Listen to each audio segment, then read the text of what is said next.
chef de l'État a exigé du concret et de l'action de la part des parlementaires et de ses ministres, réunis en séminaire gouvernemental ce lundi.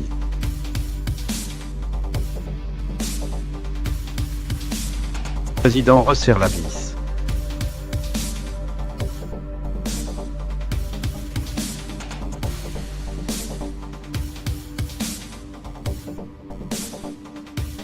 Emmanuel Macron n'a pas vraiment apprécié l'ambiance du séminaire gouvernemental à l'issue de ces annonces, décrites comme dignes d'un goûter à la campagne, selon des informations de RTL confirmées par BFM TV.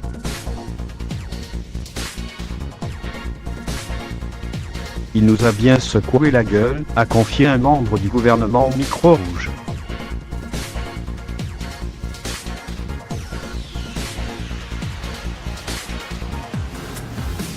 Ce n'était pas un coup de gueule mais une demande de changement de braquet et de méthode avec plus de terrain, tempère le nôtre.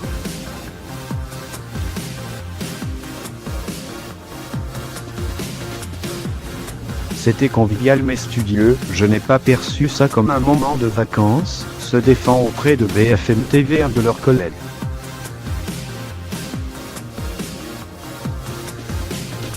On n'est pas resté 3 heures à table, assure-t-il.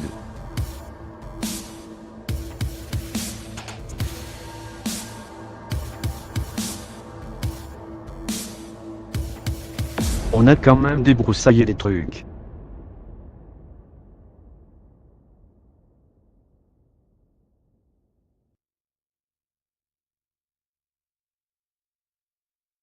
Peut-être que le président de la République aurait voulu que ce soit plus concret, plus d'avancées, concède-t-il.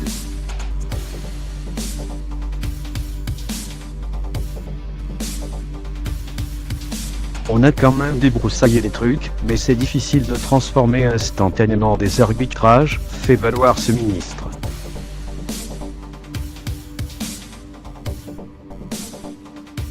J'ai dit que rien ne serait plus comme avant donc je veux que rien ne soit plus comme avant, a toutefois tonné le président devant les parlementaires.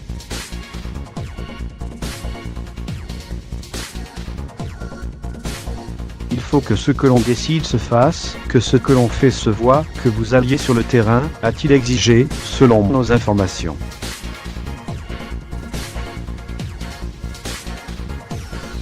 Pour un ministre interrogé par BFM TV, Emmanuel Macron ne veut pas il se réinstalle dans le train-train.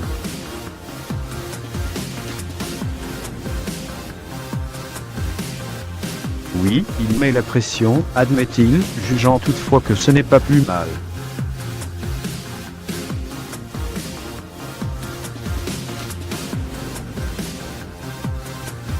Selon cette source, la pression est plus forte sur le gouvernement, car les ministres ont été proposés par le Premier ministre, au contraire des députés élus par la nation.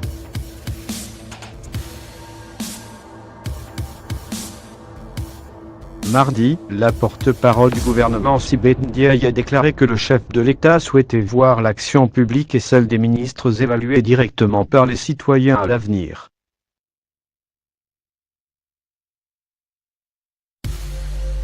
À cette fin, une nouvelle partie du Conseil des ministres sera créée et permettra de loger des comptes rendus autant que de besoin de l'action des ministres sur les chantiers désignés comme prioritaires, a-t-elle ajouté.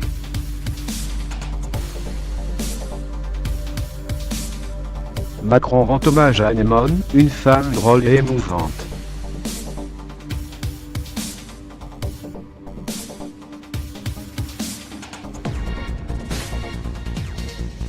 Dans un communiqué mercredi, le chef de l'État a salué la mémoire de l'actrice Anémone, décédée la veille à l'âge de 68 ans.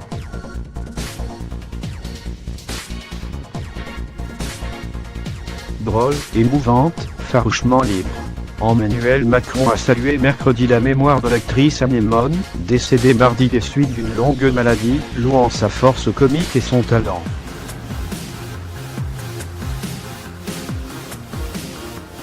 Elle nous laisse à travers ses films des trésors de belle humeur et de bon humour, ajoute le chef de l'État dans un communiqué de l'Élysée, transmis au lendemain du décès d'Anne Bourguignon.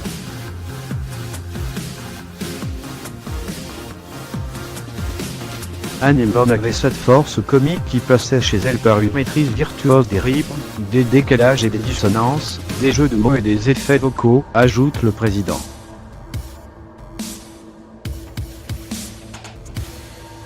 Elle avait ce génie d'un comique touchant.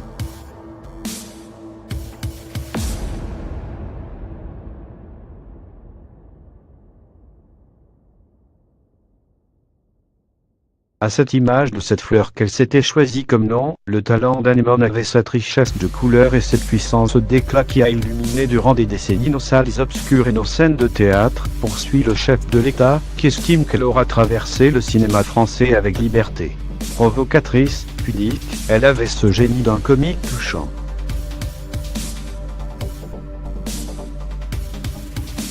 Le président de la République et son épouse Brigitte adressent leurs sincères condoléances à la famille et aux proches d'Anémone ainsi qu'à tous ceux qui ont travaillé à ses côtés.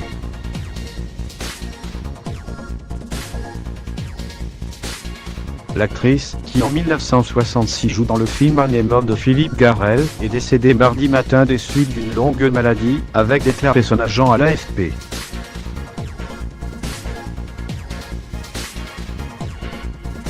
L'inoubliable Thérèse dans Le Père Noël est une ordure avait mis fin à sa carrière, menée tant au théâtre qu'au cinéma, depuis moins de 2 ans.